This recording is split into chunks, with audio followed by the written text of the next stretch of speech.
청취자 여러분 안녕하십니까? 장원석입니다. 2018년 10월 23일 화요일 YTN 라디오 수도권 투데이 시작합니다.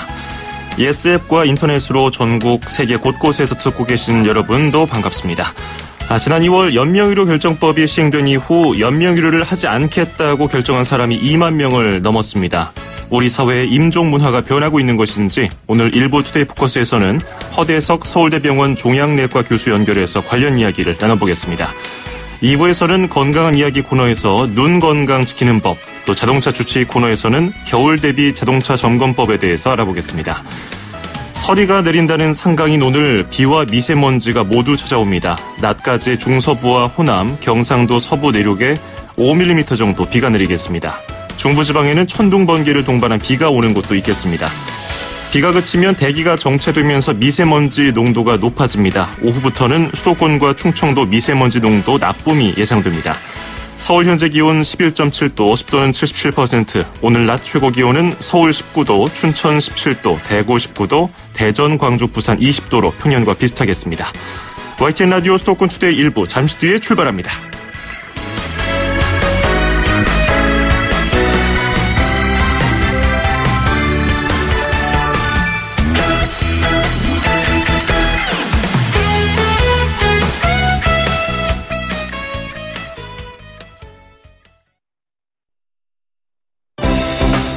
수도권과 관련된 소식은 모두 여기 YTN 라디오 수도권 투데이.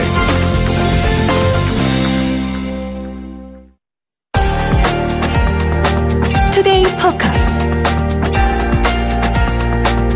지난 2008년 이른바 김할머니 존엄사 소송 기억하시는지요? 뇌사 상태에 빠진 김할머니가 연명치료를 중단하고 스스로 영면에 들 수 있는 권리를 달라면서 소송을 냈었는데요. 소송은 대법원까지 갔죠. 대법원은 김할머니 측에 손을 들어줬습니다. 이후에 존엄사 관련법이 2016년에 통과가 됐고 올해 2월 4일에 이른바 연명의료 결정법이 시행됐습니다.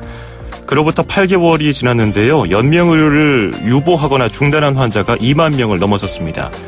지난 세월 우리는 존엄사를 두고서 고민이 참 많았죠. 연명의료를 하지 않겠다는 사람이 늘고 있는 이런 흐름을 두고서 임종 문화가 서서히 바뀌고 있는 게 아니냐는 분석이 나오고 있습니다.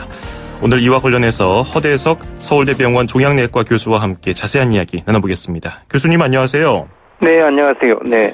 예, 일단 연명의료라고 하면 어떤 것인지부터 설명 부탁드리겠습니다. 예, 그러니까 이제 주로 병원에 오셨을 때 중환자실에서 일어나는 상황들인데요. 예, 대표적인 게 인공호흡기를 적용하는 거하고, 심장이 멎었을 때 심폐소생술, 소변이 안 나올 때 혈액투석을 하는 것 등이 주된 연명의료가 되겠습니다. 네. 예, 억지로 하는 경우가 많은가요? 그거는 이제 본인이 꼭 원해서라기보다는 그 환자 상태가 나쁘면 이제 의료진들이 어디까지 할 건가를 정해야 되는데, 그 부분에 대해서 환자나 가족들이 명확하게 의사 표현을 안 할 경우 이제 방어적인 진료로 그렇게 하는 게 일반적이죠. 그렇군요.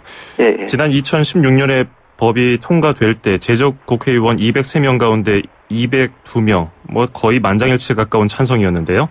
네네. 이게 어느 정도 사회적 합의가 마련됐다 이렇게 평가를 할 수 있을까요? 예, 그거는 그러니까 이 법안은 그 이제 분량으로 치면 A4 용지가 한 10매 정도 되는 대단히 복잡한 법입니다.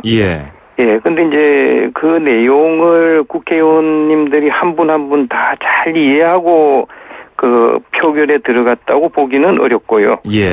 근데 그 사회 전체적으로 누구도 고통스러운 임종을 원하지 않고 편안하게 사망하기를 원한다는 이제 국민의 뜻이 그 표결을 통해 반영됐다고 생각합니다. 몸담고 계시는 종양내과 거기에는 아무래도 상태가 중한 환자가 많죠. 네, 그렇습니다. 네. 이런 모습을 보시면서 연명의료 선택권을 환자에게 줘야 된다고 수십 년 동안 주장을 하셨는데요. 교수님께서 생각하는 웰다잉, 좋은 죽음이라는 무엇입니까? 사람마다 생각이 다 다를 수 있는데, 반대로 생각하면 조금 이해가 쉽습니다. 나쁜 죽음은 어떤 모습인가? 예. 육신의 측면에서 고통을 받으면서 죽는다. 예, 이를테면 천안함 사태도 그렇고 세월호 때도 돌아가신 분은 돌아가셨는데 시신을 못 찾는 경우들이 그 유족들이 더 고통스럽거든요. 예. 그래서 사람이 죽었다는 거는 서로 인정하더라도 편안하게 누워 있는 모습을 보기를 원하는 게 일반적인 것 같습니다. 예. 그러니까 고통받는 임종은 아닌 거죠. 그러니까 이제 바람직한 임종은 편안하게 죽는 육신의 면에서. 근데 또 다른 측면은 영적인 게 있는데 바람직하지 못한 죽음을 우리가 흔히 하기를 사람이 이제 임종을 할 때 한을 품고 죽는다. 이건 안 좋은 거죠. 예. 우리가 오래 살다 보면 여러 가지 가족 관계나 가까운 사람 사이에 인간적인 상처를 많이 가지고 있는 것 같습니다. 그런 것들을 돌아가시기 전에 풀고 서로 하야하고 용서하고 이렇게 편안한 모습으로 임종할 수 있는 게 바람직한 사항이 아닌가 생각합니다. 그렇군요. 이 연명의료 결정법이 시행되고 8개월 정도가 지나지 않았습니까? 지금까지 연명 치료를 유보한 분들 또 중단한 분들이 한 2만 명이 훨씬 넘었더라고요. 이게 예상보다 많은 인원이라고 생각하시는지요? 근데 이제 실제 우리나라에서 1년에 한 28만 명이 돌아가시거든요. 예. 그 중에 이제 이 법을 따라가고 있는 분이 물론 8개월에 한한 거지만 2만 명이라는 거는 전체 사망자 중에 한 10%만 이 법을 지키고 있거나 지킬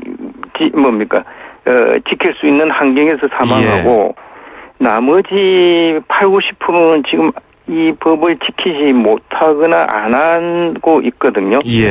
그러니까 이게 8개월 사이에 그 정도 간 것도 대단하다면 대단한데 아직은 미흡하다고 생각합니다.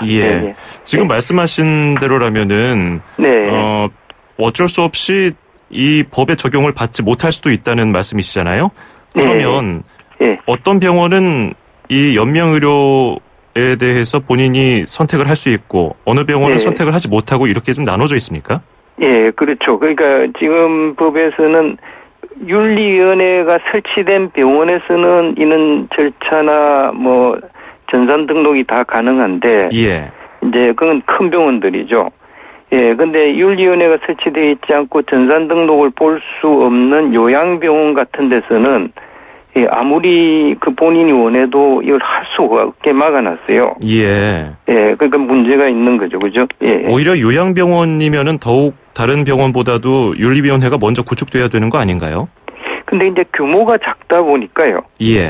그게 하려면 최소한 5명의 위원을 선정해서 해야 되는데 그게 참여하는 의료진이나 인력들이 굉장히 제한돼 있거든요. 그러니까 현실적으로 굉장히 어려움이 많습니다. 윤리위원회 구성하기가. 그렇군요. 그래서 의료기관의 윤리위원회가 구성되지 않으면 존엄사 집행 자체가 되지 않고요. 현행 법적으로. 근데 지금 병원을 전국적으로 살펴봤을 때 이런 윤리위원회 구성이 쉽지 않은 곳이 상당수라 이거죠.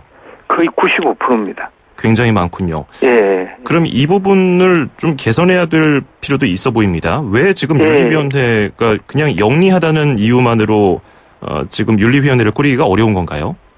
근데 이제 대부분 나라에서는 이게 대부분 말기 환자를 대상으로 이런 걸 하는 데는 쟁점이 없기 때문에 윤리위원회의 구성을 전제로 법을 시행하지는 않습니다.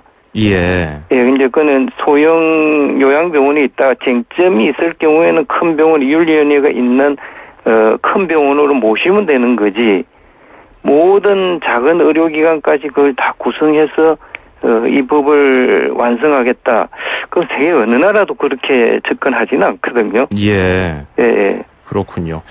자, 그러면 제도적인 부분에 대한 것 한번 짚어봤고요. 다시 이제 환자 본인의 그 의사에 따른 연명의료 중단 여부 여쭤보겠습니다.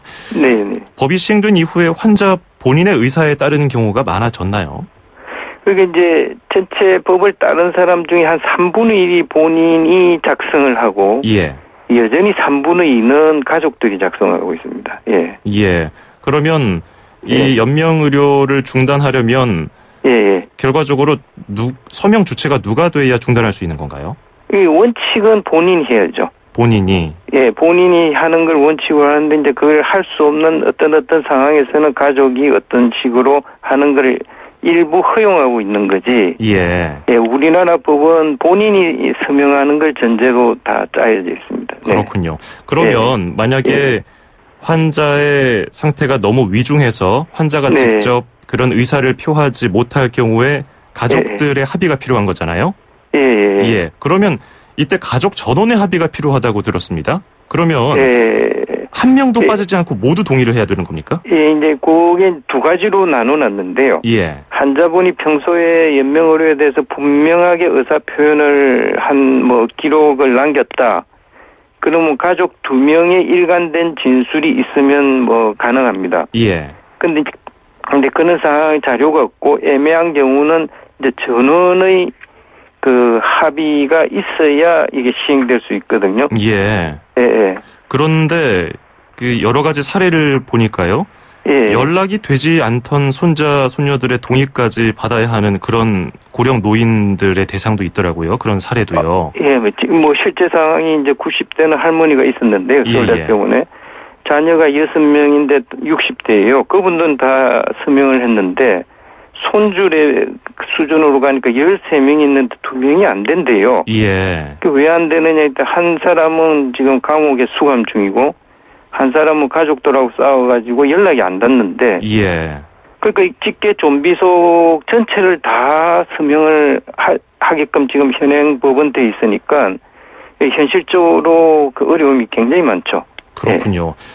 그래서 이게 물론 생명과 관련된 법이니만큼 남용하지 않기 위해서 엄격하게 원칙을 세운 겁니다마는 이런 경우는 일정 수 이상의 가족이 동의하면 이 뜻을 인정해야 되는 거 아니냐 이런 의견도 있거든요. 이 점에 대해서는 어떻게 보시는지요? 그래서 지금 이제 법이 개정안이 이제 1촌 범위 내로 줄여서 그 가족 동의를 이제 제한적으로만 받아도 허용하는 개정안이 올라가 있는 상태입니다.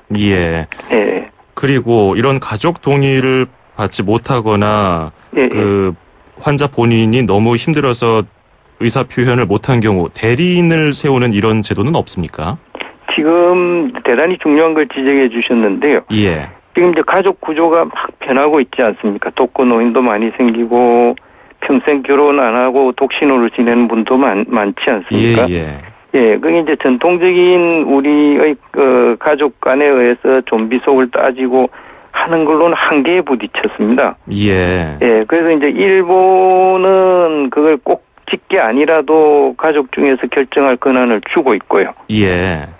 대만은 또 그걸 더 확대해서 그 전체가 아니라 그 중에 한 명이라도 서명하면 그 인정을 하거든요. 근데 이제 우리도 그런 가족 구조의 변화를 이 법에 실제로 담아야 이게 현장에서 작동을 할 걸로 봅니다. 그렇군요. 근데 이 법이 시행됐습니다마는 본인이 원한다고 하면은 무조건 연명 의료를 유보할 수 있는 것도 아니더라고요. 모든 환자에게 적용되는 건 아닌가요? 그렇지 않죠. 그러니까 이게 자꾸 자기 결정권을 강조하는데 내 몸이니까 내 마음대로 할 수 있다는 게 그게 항상 가능한 게 아닌 게 이를테면 내 몸이니까 자살한다. 이걸 우리가 합리화할 수는 없지 않습니까? 그렇습니다. 그러니까 이제 대법원 판결에도 이제 어떤 경우에 자기 결정을 할 수 있느냐 해석 가능성이 없고 무의미해서 고통만 가중시킬 뿐인 의료 행위를 하지 않겠다는 뜻이 일관되게 환자가 주장할 때 그는 특수한 상황에서만 자기 결정권이 타당하다. 이걸 판결하고 있습니다. 그렇군요. 이 연명의료 결정법이 시행되고 나서 그 법이 통과될 때 앞서서 국회의원들이 이 법에 대해서 정확하게 이해를 했는가에 대한 의문을 잠깐 제기해 주시지 않았습니까? 문제점으로 지적되고 있는 부분은 없습니까? 법 전체의 말씀이죠? 오히려 법 시행 이전보다 오히려 일부 당사자들은 더 힘들어하는 경우도 있다는 사례를 들어서요. 예, 대표적인 걸 하나 들면 이제 뭐 정부에서 공익 광고로도 그걸 많이 하고 있는데 사전 연명 의료 의향서를 쓰시면 고통 없이 마무리할 수 있다고 이제 홍보를 많이 하죠. 예. 근데 그 사전 연명 의료 의향서를 아무리 써놔도 그분이 나중에 임종에 임박해서 큰 병원을 가면 그 서류를 전산해 볼 수가 있어요. 예, 예. 근데 작은 병원, 집 근처의 요양병원, 작은 병원을 가면 전산상에 그 환자분이 작성했다는 서류조차도 볼 수 없게 만들어놨거든요. 예. 예, 이거는 뭔가 정부가 앞뒤가 안 맞는 모순된 행동을 하고 있는 겁니다. 그렇군요. 예, 그 점은 반드시 고쳐져야 된다고 봅니다. 예. 보면 교수님께서 보시기에 지금 시행 8개월쯤 지난 지금 시점에서 보다 나은 방향으로 고쳐져야 될 점은 뭐라고 보시는지요? 그러니까 이제 이 지금 우리 현재 있는 법은 굉장히 이게 오남용 될까 봐서 까다롭게 해놓은 거죠. 예. 예, 그러니까 오남용의 위험이 없어진 점은 좋은데 대신에 현장에 적용하는 데는 너무도 어려운 복잡한 서식이나 전산 등록을 요구하고 있습니다. 예. 그러니까 진료 현장에서 그게 어려우니까 결국 그 손해가 환자나 그 가족들에게 증가가 되고 있거든요. 예. 그러니까 진료 현장에 맞게끔 그는 서식이라든지 전산 등록 절차를 간소화하는 게 필요한 시점이라고 봅니다. 그렇군요. 예, 오늘 말씀 여기까지 듣도록 하겠습니다. 고맙습니다. 예, 감사합니다. 예, 시행 8개월이 지난 연명의료 결정법에 대해서 허대석 서울대병원 종양내과 교수와 함께 알아봤습니다.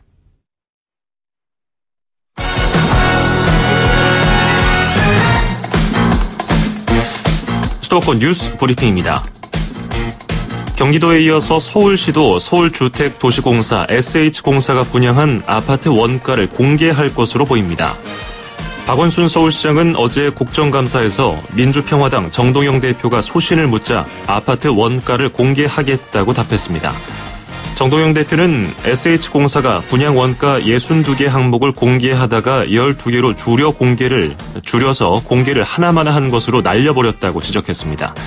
이에 박 시장은 SH공사의 분양 원가 공개 축소가 잘못된 것 같으며 원가를 공개하겠다고 밝혔습니다. 서울에서 올해 입주를 시작한 새 아파트 가격이 분양가보다 평균 5억 원 오른 것으로 분석됐습니다. 민주평화당 윤영일 의원이 서울시에서 받은 자료에 따르면 올해 입주한 100가구 이상 신축단지 13곳이 분양가보다 평균 5억 원가량 올랐습니다. 이 가운데 서초구 잠원동 신반포자이 단지가 지금 시세로 따져서 상승폭이 가장 높았습니다. 신반포자이는 지난 2016년 84제곱미터 분양가가 14억 원이었는데 현재 24억 7,500만 원으로 10억 7,500만 원 뛰었습니다. 경기도가 내년부터 공익제보를 직접 접수해서 처리하기 위한 한라인을 운영합니다. 공익제보 한라인은 경기도청 홈페이지에 별도 코너 등을 만들어서 운영할 예정입니다. 한라인은 공익제보뿐 아니라 기존에 있던 헬프라인과 공직자 부조리 신고도 통합해서 운영하게 됩니다. 전 세계에서 활약하는 재외동포와 국내 경제인들의 교류회장인 세계 한상대회가 인천에서 열립니다. 인천 송도 컨벤시아에서 사흘 동안 열리는 17차 한상대회는 세계 60여 개 나라에서 기업인 3,500여 명이 참가할 예정입니다. 올해에는 특히 네트워크 활성화와 한상의 정체성을 강화하는 대회로 치러지며 남북 교류 협력을 위한 세계 한상의 역할도 심도 있게 다뤄질 것으로 보입니다. 행사장에는 부스 490개가 설치돼서 아이디어 상품과 수출 우수기업 상품 등이 전시되며 다양한 컨퍼런스와 비즈니스 네트워킹 세미나도 동시에 진행됩니다. 경기도의회는 전국 최대 규모의 대표 도서관 건립을 보류하도록 경기도가 제출한 공유재산 관리 계획안을 수정 의결했습니다. 도의회는 1,300억 원이 넘는 예산을 들여서 전국 최대 규모의 대표 도서관을 지을 필요가 있는지 의문이고 도의회 바로 앞에 도서관을 짓는 것도 문제라며 의견이 많았다고 밝혔습니다. 경기도는 지난 8일 광교 신도시 내에 1,344억 원을 들여서 전체 면적 4만 1,000제곱미터 크기의 대표 도서관을 짓는 내용의 공유재산 관리 계획안을 도의회에 냈습니다. 서울시는 오는 12월 4일까지 미끼 형태로 된 야생동물 광견병 예방약을 집중 살포한다고 밝혔습니다. 살포 지역은 너구리의 주요 서식지인 북한산과 도봉산 등 일대와 너구리가 자주 출몰하는 양재천과 탄천 등으로 차단띠 형태로 지형에 따라서 50에서 100m 간격으로 살포합니다. 시민들이 약을 만지지 않도록 살포 장소에는 경고문 등 안내판을 부착합니다. 서울시는 시민이 미끼 예방약을 접촉하게 되면 가려움증과 알레르기를 유발할 수 있기 때문에 접촉을 피하고 약을 가져가거나 치우는 일이 없도록 당부했습니다. 경기 남부지방경찰청이 오늘 밤 10시부터 경기 지역 고속도로 11개 노선 진출입로 32곳에서 음주운전 단속을 벌입니다. 이번 단속에는 고속도로 순찰대 등 교통경찰은 물론 한국도로공사 순찰팀과 한국교통안전공단 직원 등 400여 명이 투입됩니다. 경찰은 음주운전 단속의 사각지대라는 인식이 많은 고속도로 하이패스 구간에서도 단속을 하고 음주 차량 동승자에게도 책임을 물을 계획입니다. 지금까지 수도권 뉴스 브리핑이었습니다.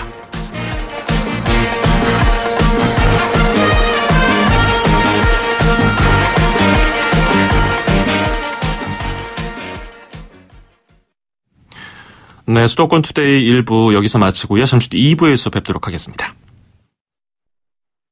2,500만 수도권 청취자를 위한 모든 소식이 한자리에 YTN 뉴스 FM 수도권 투데이.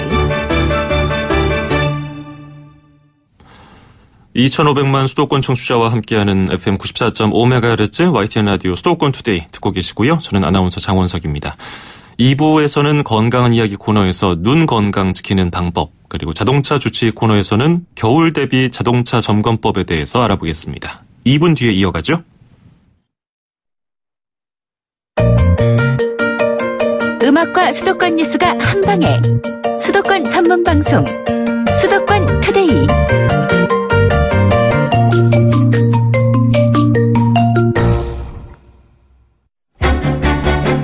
수도권 투데이 청취자 여러분, 건강하세요? 쉽고 재밌게 풀어보는 건강한 이야기. 요즘 현대인들의 가장 큰 문제는 몸을 잘 움직이지 않는다는 거죠. 앉아서 하루 대부분 생활하고 걷기보다는 차를 많이 타고, 그래서 우리 운동 부족을 겪는 우리는 신체를 잘 쓰지 않고 있습니다. 하지만 유일하게 혹사당하는 인체 기관이 있는데요. 바로 눈입니다. TV 보죠. PC 보죠. 또 계속해서 스마트폰 조그만 화면 들여다보죠. 우리의 눈은 늘 지쳐 있습니다. 오늘은 눈 건강을 어떻게 지킬지 알아보도록 하겠습니다. YTN 라디오 수도권 투데이의 주치이시죠. 강재헌 인제대 서울백병원 가정의학과 교수와 함께하겠습니다. 교수님 어서 오세요. 안녕하십니까. 예, 요즘같이 날씨가 좀 쌀쌀해지는 날이면은 날이 건조해지니까 안 그래도 눈이 좀 피로한데요. 그렇죠. 앞서 말씀드린 것처럼 거기에 더해서 스마트폰 화면 들여다보죠. 사무직 하시는 분들은 모니터 하루 종일 봐야 되죠. 눈이 정말 힘들 것 같은데, 특히 스마트폰 오래 봤을 때 우리 눈은 어떻게 좀 힘들게 되나요? 네, 요새 많은 직종들이 근무할 때 PC에서 일을 하고요. 네. 그리고 또 중간중간에도 스마트폰을 많이 활용을 하는데요.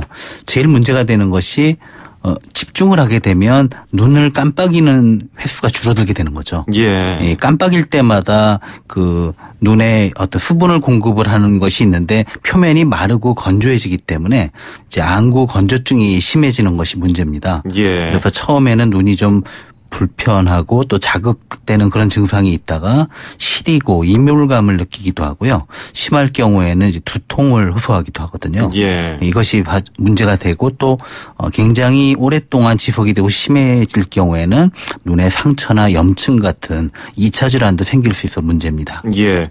저도 스마트폰으로 글을 본다든지 영상을 볼 때 의도적으로 눈을 좀 깜빡이려고 노력을 하는데 예. 잠깐이지 딴 생각하면은 눈을 계속 뜨고 있더라고요. 그렇죠. 감질 않아서 눈이 뻑뻑해지고 이러다 보니까 예전보다 확실히 현대인들의 눈 건강이 좀 위협받고 있다고 봐야겠죠. 맞습니다.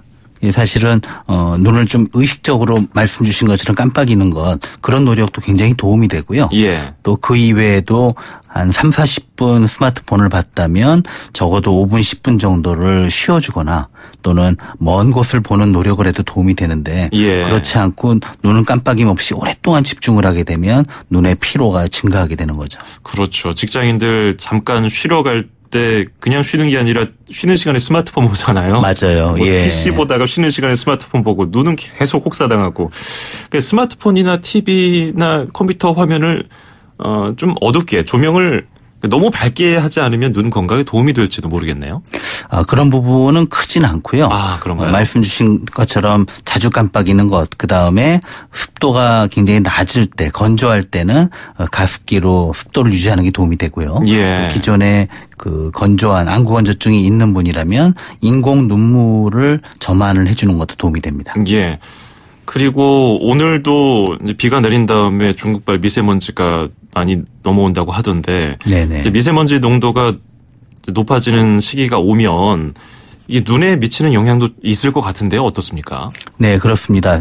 실제 미세먼지는 눈의 알레르기성 결막염의 발생 위험을 높이거든요. 예. 또 요즘 콘택트 렌즈 사용자가 많으신데 이런 분들은 또 건조감과 이물감을 유발할 수 있어 더 큰 문제가 됩니다. 예. 그러면 말씀하신 알레르기성 결막염은 어떤 증상이 나타납니까? 미세먼지로 알레르기성 결막염이 나타날 경우에 눈꺼풀이 붓거나 또 눈이 가렵고 안에 무언가 들어있는 이물감이 생기고요. 예. 눈물을 흘린다든지 충혈이 되고 통증까지 유발될 수도 있습니다. 예. 이 각막염이 심하면 각막 궤양으로까지 악화된다는 기사를 본 적이 있는데요. 만약에 이런 상황이 온다고 하면 어떻게 대처를 하면 좋을까요? 예, 이 관리를 제대로 안 하고 치료받지 않으면 드물긴 하지만 각막염 또는 각막 궤양이 생길 수 있는데요. 예. 이때는 심한 통증 그리고 눈이 부시고 시력이 떨어지는 현상이 생길 수가 있거든요. 예. 그래서 알레르기성 결막염이 있으면 뭐 매년 오는 거니까 그냥 대처 안 하기보다는 적극적으로 인공누액이라든가 또 알레르기성 결막염에 대한 치료를 사용을 하게 되면 예. 되게 1, 2주 내에 좋아지고요. 또 가렵다고 눈을 자꾸 비비거나 만지지 않는 것도 중요합니다. 예. 그 습도가 낮아져서 뻑뻑해지고 건조해지는 것은 뭐 당연한 일인데 외부적으로 앞서 말씀하신 것처럼 자주 깜빡이고 습도 조절하는 것 외에 우리 몸을 보호하기 위해서 우리 눈을 보호하기 위해서 또 다른 방법은 없을까요? 네. 그 안구 건조증은 건조한 날씨에 심해질 수 있거든요. 예. 특히 요새처럼 또 미세먼지가 생기면 건조함과 미세먼지가 눈을 더 나쁘게 만들고 불편하게 만들게 됩니다. 예. 그래서 특히 미세먼지 주의보가 있을 때는 외출을 좀 자제한다든지 아니면은 그 시력이 나쁘지 않더라도 눈을 보호하는 안경 같은 것을 착용하는 게 도움이 될 수 있고요. 예. 또 실내에서는 가습기를 사용하는 것도 도움이 됩니다. 예. 약물로서 이 건조를 좀 해소하시는 분들도 계시잖아요. 네네. 뭐 오메가3라든지 루테인 성분이 들어간 그런 알약을 드시는 분도 있는데 이건 어떨까요? 사실은 안구 건조증에는 그런 건강기능식품이나 약이 큰 도움이 되진 않고요. 예. 그보다는 심할 경우엔 인공 눈물을 사용을 한다든지 또 알레르기성 결막염이 있으면 거기에 대한 그 점안액이나 안약을 사용하는 게 도움이 됩니다. 예.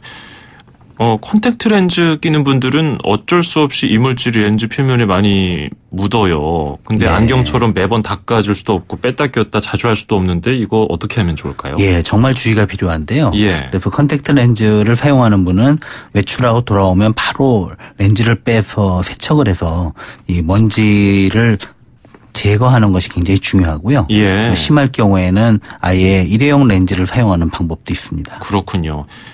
이게 노화에 따른 안구 건조 그리고 시력 저하 이런 것들도 당연히 또 40대 이상 중노년층에서 발생을 할 텐데요. 네네. 노화가 진행되면 눈은 어떻게 증세가 변하나요?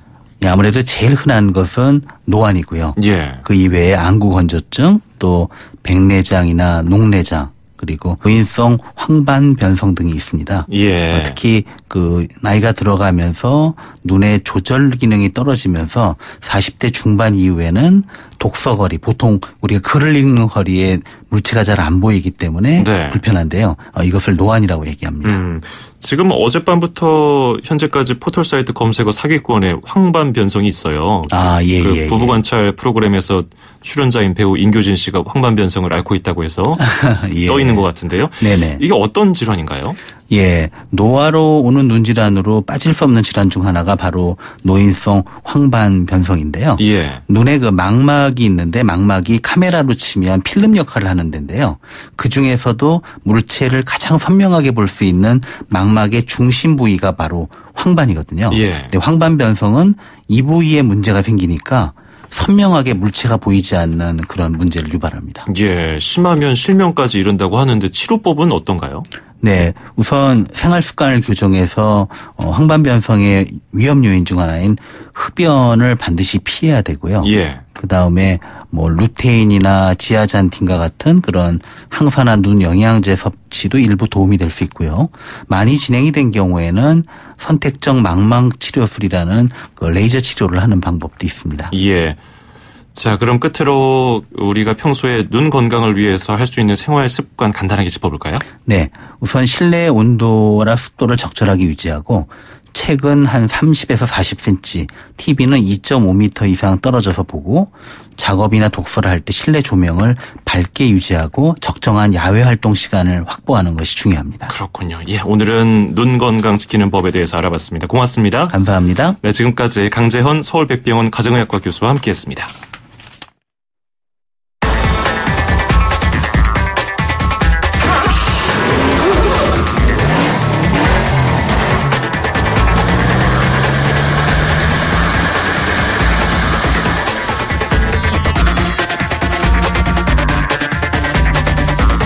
네, 이번에는 자동차 주치 시간입니다. 날씨가 선선해지고 햇빛 좋은 가을에는 특별히 차량 관리할 필요가 없다고 생각하는 분들 많으실 텐데요. 의외로 가을철 차량 점검도 중요하다고 합니다. 오늘 겨울을 앞둔 가을에 차량 점검을 해야 되는 방법에 대해서, 해야 되는 이유와 방법에 대해서 알아보도록 하죠. 김필수 대림대 자동차학과 교수 연결되어 있습니다. 교수님 안녕하세요. 네, 안녕하세요. 예, 네. 가을에는 특별히 뭐 날씨가 궂은 것도 아니고 네. 왜 이렇게 차량 점검이 중요하다고 강조하는지 잘 모르는 분들이 계세요. 왜 그렇습니까? 일단 날씨는 좋으니까 하기는 좋거든요. 일하기는요. 네. 예. 근데 이제 가장 중요한 것은 사계절마다 차량 관리가 좀 다르다 이렇게 볼 수가 있지만은 겨울철이 문제입니다. 예. 겨울철에는 날씨도 추우니까 자동차 상태도 그렇지만 사람도 움직이기가 싫어지거든요. 예. 그러다 보니까 겨울철 한 3개월 정도는 차량을 전혀 들여다보질 않습니다. 차가 고장 나야지만 할 수 없이 들여다보지 워낙 춥고 또 이 추울 때 차를 만지게 되면은 차의 어떤 플라스틱 부분에 이런 것들이 경직되어 딱딱해지거든요. 예. 또 오일이나 여러 가지 종류도 그러다 보니까 작업하다가 뭐 몸도 좀 굳어 있는 상태에서 플라스틱 같은 게 부러지는 경우도 있고요. 예. 또 우리가 작업을 하다가 차를 이렇게 망치는 경우도 발생할 수가 있습니다. 그러다 보니까 정비업소에서도 별로 좋아하진 않고요. 그래서 3개월 정도는 아예 들여다보지 않기 때문에 또 문제도 겨울철에 발생을 할 수가 있기 때문에 그 전에 가을에 차량을 미리 점검을 하고 미리 들여다보면은 이 3, 4개월 정도를 좀 버티자는 거죠. 예. 그런 측면에서 가을에 특히 추워지기 전에 관리한다라는 측면 더 중요하다고 볼 수가 있습니다. 예. 그러면 이제 나들이 갈 일도 많고 의외로 뭐 여름 못지않게 장거리 운행을 많이 할 수도 있는데요. 구체적으로 그 부분별로 차량 점검을 해보죠. 특히 배터리와 냉각수는 이 시점에도 중요하겠죠? 가장 중요합니다. 물론 이제 오일이나 뭐 워셔액도 겨울용으로 간다든지 브레이크 뭐 다 봐야 되지만은요. 예. 배터리 같은 경우는 추워지게 되면은 특히 20-30% 기능이 떨어지는 경우도 있습니다. 그래서 특히 배터리는 뭐 예고가 별로 없어가지고 2년 반에 3년 정도 되면은 갑작스럽게 나가는 경우도 생기거든요. 예. 그래서 지금 한 2년 좀 넘었다 그러면은 겨울 접어들기 전에 배터리를 아예 교환하는 게 좋겠고요. 예. 또 냉각수 자체도 특히 한 8, 9년 된 중고차다 그러면은 냉각수가 줄어든 현상이 있는 중고차인 경우도 종종 있어서요. 이때는 뭐 계속 물을 부어서 보충해주는 사람들도 있거든요. 예. 근데 부동 상태, 특히 얼지 않은 상태 가장 좋은 게 물반 냉각수, 부동액 반이거든요. 예. 근데 물을 계속 부었기 때문에 희석이 돼서 겨울철에 상태가 안 좋기 때문에 그 전에 교환을 한다든지 상태 점검해서 부동액을 더 부어줘야 됩니다. 그런 측면에서 배터리와 냉각수 이 두 가지는 어느 것보다 중요하고 특히 또 하나 추가한다면 타이어에 대한 부분들 예. 특히 마모가 많이 됐다든지 공기압도 좀 봐야 되고요. 또 물론 지금 당장 스노우 타이어로 가는 건 너무 일찍 갈아주는 거거든요. 그러나 창고에 있던 스노우 타이어를 미리 한번 확인하는 것도 괜찮다고 보고 있는데 스노우 타이어는 12월 초중순쯤에 갈아주는 것이 괜찮다고 말씀드릴 수가 있습니다. 예. 배터리 얘기가 나와서 한 가지 더 여쭤보면요. 네. 일반적으로 승용차의 경우 보닛을 열어서 배터리를 확인할 수 있잖아요. 네. 배터리 본체 어떤 색깔에 따라서 교체 유무를 확인할 수 있는 게 있습니까? 그렇습니다. 물론 요새는 이제 그 무보습 배터리라고 해서 색깔을 보고 확인할 수가 있습니다. 예. 일반적으로 파란색이나 또는 녹색으로 표현되는 경우도 있는데 이런 색깔이 있을 때는 충전이 다 된 거고요. 예. 흰색이 나온다 그러면은 어느 정도 방전이 되기 때문에 보충이 요구된다 이렇게 볼 수가 있습니다. 또 붉은 색깔은 거의 다 방전이 된 것이거든요. 예. 그런 측면에서 그 창을 가지고 확인하는 것도 괜찮지만은 아까 말씀드린 대로 2년 반 3년이 되면은 순간적으로 나갈 수가 있습니다. 예. 그런 측면에서 참고는 될 망정 완벽하지는 못하는 부분이 있기 때문에 아침에 시동을 걸 때 보통 일발 시동인데 2번, 3번 해야지 시동이 걸린다라는 얘기는 벌써 문제가 생기기 시작했다는 그 하나의 사례가 될 수가 있거든요. 예. 그런 측면에서 좀 더 평상시보다도 시동성이라든지 냄새가 좀 난다든지 또 바닥에 주차한 바닥에 뭐가 흘렸다든지 이런 여러 가지 증상이 나오게 되면 또 안 들리던 소리가 나온다라는 거는 고장이 시작되고 있다라는 뜻이기 때문에 예. 그런 미묘한 변화를 확인하는 것도 중요하다고 보고 있습니다. 예, 뭐 본인 차는 본인이 가장 잘 아니까요. 뭔가 이상한 부분이 생겼다 싶으면 바로 전문가들에게 물어보는 것도 괜찮겠어요. 네. 자, 폭염에 차 운행하면서 에어컨 뭐 계속 틀어놓고 운행하셨을 텐데요. 네. 냄새가 많이 나더라고요. 따뜻한 히터 트니까. 그렇습니다. 특히 이제 에어컨 같은 경우는 많이 틀면은 그나마 낫지만은 몇 개월, 보통 3개월, 4개월마다 우리가 에어컨 필터라 그러죠. 예. 실내 유입 필터 자체가 지금 필터 중에서 가장 비쌉니다. 요새는 특히 이제 먼지나 미세먼지 등 이런 것들을 제거할 수 있는 것도 평가에서 발표를 많이 하고 있기 때문에 이걸 참조를 해서 비용이 한 5,000원, 10,000원 정도 더 들더라도 이런 좀 기능성 좀 있는 필터를 갈아주는 게 좋고요. 예. 또 요새는 날씨가 이러다 보니까 이 낮에는 에어컨 키는데 저녁 때는 또 히터를 켜야 돼요. 왔다 갔다 하는 경우도 많이 있거든요. 그렇죠. 그래서 히터를 안 키다 키면 또 냄새가 많이 나기 때문에 그럴 때는 한번 힘껏 틀어서 냄새를 완전히 제거하고 또 필터 자체도 교체를 해주게 되면 훨씬 더 실내 공기가 훨씬 더 좋다고 말씀드릴 수가 있고 예. 더불어서 트렁크 쪽도 뭐 몇 년 동안 그냥 쌓여있는 분들이 있거든요. 그렇죠. 차 출고할 때 그때 있던 물건이 몇 년 동안 그대로 누적되는 경우도 많이 있습니다. 예. 그리고 그래서 트렁크도 한번 정리해서 이 계절별로 한번 물품도 갈아주는 것도 좋고 또 뭐 요새 골프 좋아하시는 분들이 있는데 필드 한두 달에 한 번씩 나가는데 트렁크에다 계속 무거운 거 싣고 다니는 분들 많이 있습니다. 맞습니다. 예, 무겁다 보니까 연비가 많이 떨어지거든요. 예. 이것도 내려두고 필요할 때 되게 싣는 부지런함도 중요하기 때문에 역시 트렁크에 대한 부분들 정리하면은 꼭 양복 갈아입은 듯이 깔끔함 느낄 수가 있으니까 이것도 한번 생각해 보시면 좋을 것 같습니다. 예. 앞서 설명해 주신 에어컨 필터 요즘에는 그 매장에서 사서 직접 가는 분들이 많잖아요. 그렇습니다. 그 어느 정도 가격대가 적정할까요? 보통 3만 원, 4만 원 정도 되는 거 있습니다. 그 정도까지 올라가거든요. 예. 말씀드린 대로 미세먼지, 초미세먼지를 지금 많이 걸러주는 이런 필터들이 많이 나오고 있습니다. 요새 또 보이지 않는 날씨는 좋은데 미세먼지, 초미세먼지 때문에 스트레스 많이 받는 분들이 있거든요. 예. 그래서 외부 유입 모드로 놨을 때 이걸 걸러줘야 되는데 못 걸러주는 경우도 상당히 많이 있으니까 그 부분도 충분히 고려를 해서 필터를 교체하시면 좋을 것 같고 뭐 글로벌박스 쪽에 보통 에어컨 필터를 교체를 하는데 능숙하지 않으면은 막 20-30분 이상 걸리는 경우도 많이 있거든요. 예. 그래서 아예 단골 정비업소에서 이렇게 갈아달라고 하는 것도 하나의 방법이니까요. 뭐 기술은 모르더라도 자기 차의 증상을 볼 줄 알고 또 에어컨 앞에 엔진 보닛 정도로 열 줄 알고 또 타이어에 대한 공기가 있는지 없는지 확인하는 방법. 이거는 특별히 기술이 요구되는 건 아니거든요. 네. 그래서 그런 것들을 하나하나 좀 배우는 것도 좋고요. 이럴 때 세차도 좀 깔끔하게 하셔야 되는데 보통 이제 이번 여름에 화재 때문에 상당히 좀 스트레스를 많이 받으셨을 텐데 엔진룸 청소도 같이 좀 해주셔야 됩니다. 거기는 어떻게 합니까? 엔진룸은 개인이 하는 건 아니고요. 예. 정비업소에서 그 엔진 쪽에 청소도 해주세요. 그러면 본인 열고 깔끔하게 청소를 해줍니다.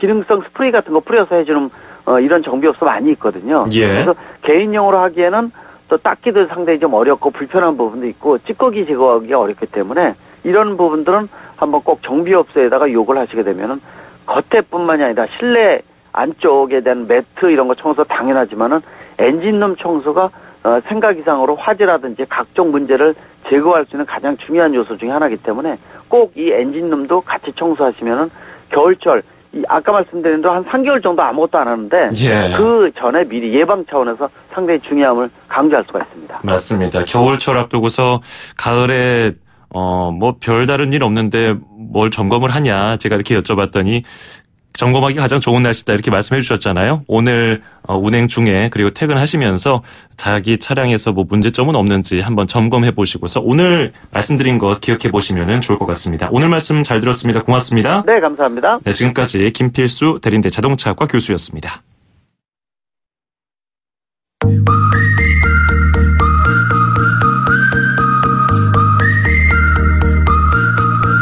It's unbelievable. This is as good as it gets. It's unbelievable. Don't know what's gonna happen next. 2018년 10월 23일 YTN 라디오 수도권 투데이 마치겠습니다. 끝으로 헨슨이 퓨처링한 아울시티의 Unbelievable 띄워드리면서 인사드리겠습니다. 즐거운 하루 보내시고요. 저는 내일 아침 9시 10분에 뵙겠습니다. 장원석이었습니다. 고맙습니다.